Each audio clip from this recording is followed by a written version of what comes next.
What insights does 20th century French philosopher Gilles Deleuze offer on revenge? Well, those familiar with Deleuze's writings may recognize his admiration for the philosophy of Friedrich Nietzsche, who delves into how the spirit of revenge permeates the history of Western thought and shapes social customs. Deleuze, in his own way, embraces Nietzsche's alternative to a life dominated by the constant internal replay of grievances and their related externalizations. Nietzsche's concept of Amor, Fati, the love of fate, the embrace of chance, the affirmation of life in the face of our nihilistic tendencies.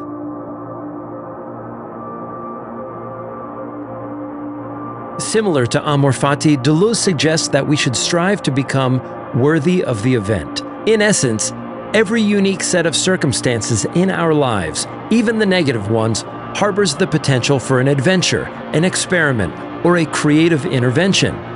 Instead of succumbing to the depths of failures and resentments, or even resting on the laurels of success for that matter, we elevate our existence to a grand endeavor by engendering a spirit of play.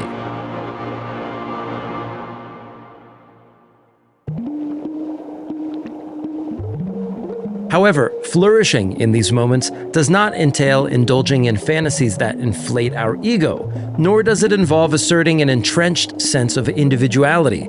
For Deleuze, being worthy of the event entails dissipating ourselves a little, exploring a refreshed sensibility that expands beyond the personal realm. Deleuze contends that it is this kind of depersonalization, when we stretch our skin like the head of a drum, that the great politics commences, a prospect of living in common that ultimately transcends the alienating and destructive egoism prevalent in our social construct, one marked by burdensome debts, contractual relations, and severe punishments, all of which stem, in some way, from the spirit of vengeance.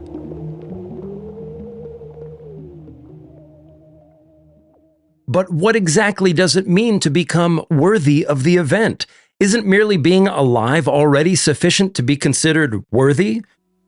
The crux of Deleuzian affirmation lies not in acquiescing to any given set of circumstances, but in knowing that the power to counter-actualize what suppresses or rejects life resides within the entirety of even the most negative event. In other words, even catastrophes unleash a cascade of potential pathways, multiple meanings, and new perspectives. We can resist the impulse to respond or act in ways that invoke the spirit of revenge, including scapegoating, blaming, and self-harm. And these expressions aren't always immediately obvious. For instance, the spirit of revenge often reveals itself when we repeatedly reenact our personal traumas or indulge in autobiographies in which we diminish ourselves or succumb to negativity. Conversely, engaging in various artistic endeavors allows us to intervene in these narratives in a manner that doesn't suppress them, but rather intensifies them, ruptures them, and enables us to explore a spectrum of experiences that lie beyond our conventional, linear understanding of our life events. This aspect of becoming worthy of the event is crucial. By embodying a different perception of time, one that isn't constrained by the conventional notion of linear time, we transform our relationship with events. Deleuze's theory of time is a complex subject, perhaps a concept suited for its own video, but it's also perhaps one of his most essential concepts for grounding an ethics which refuses the impulse towards revenge. In the end, becoming worthy of the event entails affirming the manifold aspects of an event. It is the diversity of the event and its nonlinear temporality, realized through creative acts, that enables us to overcome resentment and guilt. Hey, thanks for listening and subscribing. If you want to know more about this area of Deleuze's research, you'll need to check out The Logic of Sense. Also, check out Asset Horizon's Patreon account, where we host reading groups, which often feature the work of Deleuze and Guattari.